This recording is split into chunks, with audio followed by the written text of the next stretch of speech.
Well, hello everyone. My name is Roberto Miranda, and I am here for Pray TV and Covenant for New England. And I have the pleasure of interviewing today a couple of very distinguished individuals who serve the Lord in extraordinary capacities. And I think that they have a very interesting background as well. And that's what really motivates us in this interview today. We'd like to discuss issues of faith and science, ministry, social service, and so on and so forth. And we have a couple of people who I think are very, very qualified to speak about these issues. First of all, let me introduce you to Dr. Lynda Jordan of A Place to Heal Ministries in the city of Cambridge, and Dr. Choo, who works right now for a nonprofit international development and missions agency called Rebuild Africa. I hope I've described it correctly. But I want to start right into the interview. One of the things that interested me about both of you is that you have an extraordinary academic background. The Lord has allowed you to serve in very, very distinguished professional capacities. And yet you are now doing things that you probably didn't suspect you were going to be doing maybe 10, 15 years ago, and which I think just enriches you greatly in your ministry. So let me talk a little bit about that. First of all, tell me a little bit about your academic background and academic experiences. Maybe I'll begin with Dr. Jordan. Okay, I started here in Boston. I graduated from the Boston public school system, and I went on to get 2 degrees in chemistry in a school in North Carolina, historically black college and university, North Carolina A&T State University, and a master's in Atlanta University. And from there I came back home to get my Doctorate of Philosophy degree in chemistry from MIT. And to date there's less than 10 women of African descent, not African American, of African descent, that has a PhD in chemistry from MIT.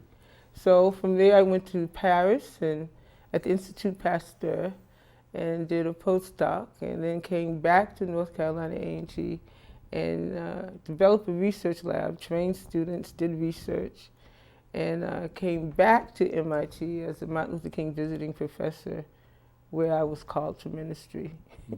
Well, we want to hear about that in a second. Yeah. It's a wonderful resume and a powerful academic experience. Dr. Choo, tell us a little bit about your own background and academic training. Well, I can't really talk about myself without referring to my family because education was so highly valued in our family and in our culture. I'm Korean American. So that was sort of drummed into me very early on. I think just to start this description of my journey, I would say that I went to a mission school in Korea when I was living there from 1968 to 1976. You were born in America? Born in the U.S., yeah, exactly. And the last year of high school, my parents decided that it would be wise for us to have a year to acclimate at least, or me to have a year to acclimate to the U.S. again before going on to college here in the United States. So I went to a prep school and was a boarding student at Phillips Exeter. And then which was really hard for me because I didn't know what to expect. But well, you know, I went to Phillips Andover myself, and that was an interesting experience. I'd love to hear a little bit about that sometime. But tremendous educational opportunity. Yeah, I really value what I got from that 1 year. Wished I'd had more time. I went to Johns Hopkins, where I majored in pre-med, and then went on to George Washington University and got my MD degree. I did my residency up here in Massachusetts at the University of Massachusetts, and then after that I decided that I wanted to get some more training in public health. So I went to the Harvard School of Public Health and did a master's, and I actually went on and did a doctorate in epidemiology and health policy and management and biostatistics. I had to have 3 areas of specialization. Then I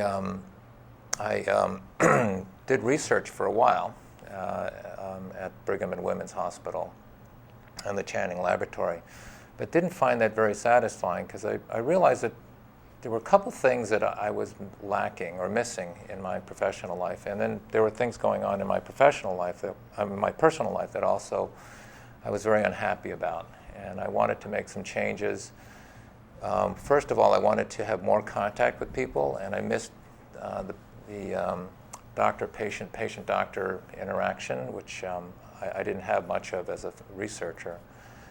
And I also enjoyed working in groups. I enjoyed working with people from different countries, different walks of life, different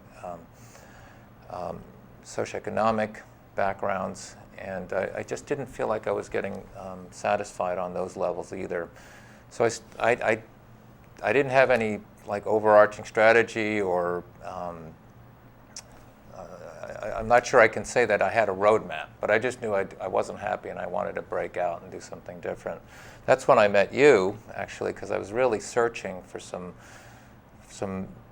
relief and healing for some of the inner pain that I had, and I was also looking for some direction for my life, and so I went back into the clinic. I started to see patients again.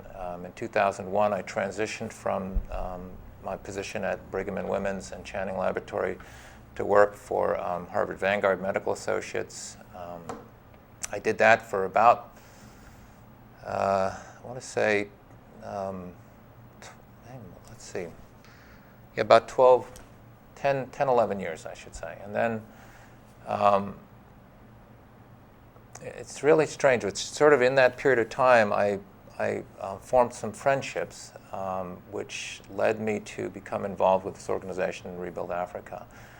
And then I moved on to a two-person practice up in Methuen, which allowed me some more independence and autonomy so that I could actually explore some of these other areas that I was finding a great deal of satisfaction working in, which is in the area of international development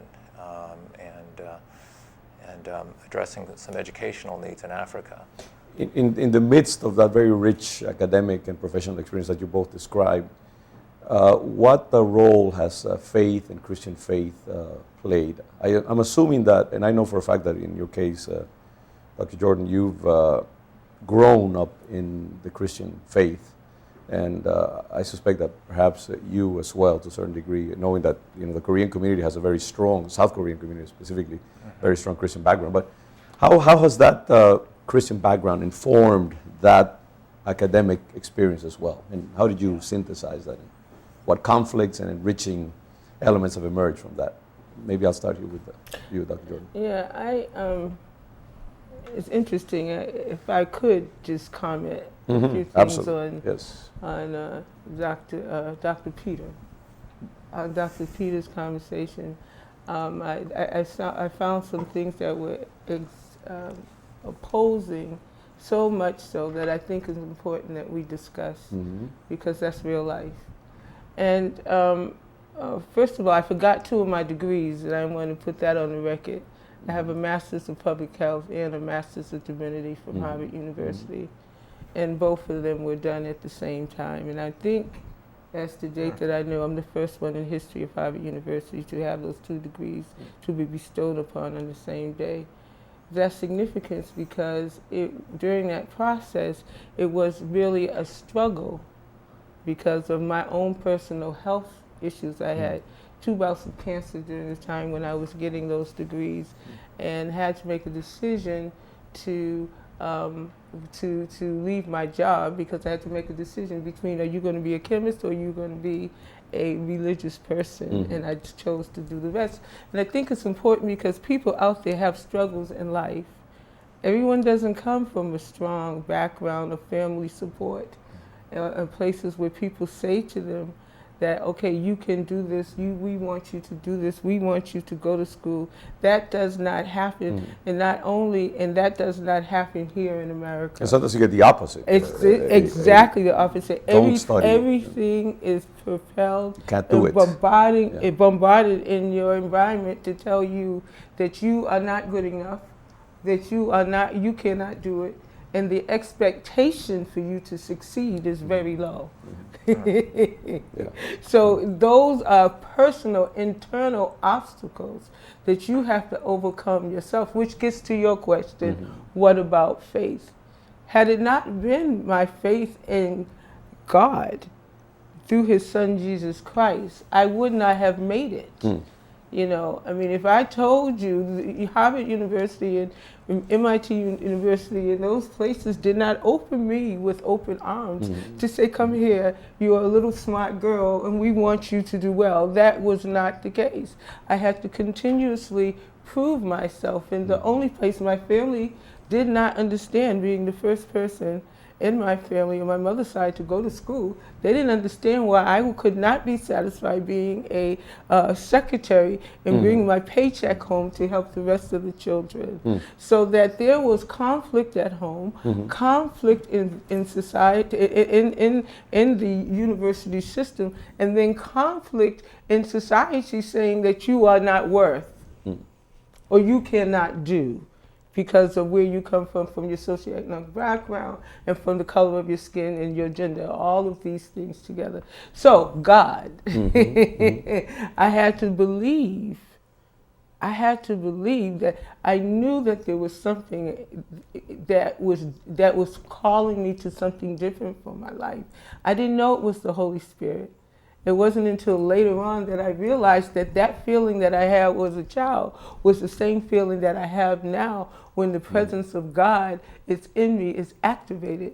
And there was something that was pulling me to say, no, go forth. So when my mother turned her back on me on the day that I went to college, you know, it was God that stood in. And as we came back, both my parents are deceased now, but as we came back together, they understood why. So for those kids and people out there who are living in an oppressive environment and where society is telling you that you can't, that the only hope you have is God. So your faith, you're saying, was a stimulus for you to believe in yourself, to believe in the gifting that you had in you, and to pursue and to those have the courage to move. Self-development. Exactly, the courage to move out of a place of comfort, no matter how it was comfort, this is what I've known, to a new place of the unknown, and having the faith that it'll be okay.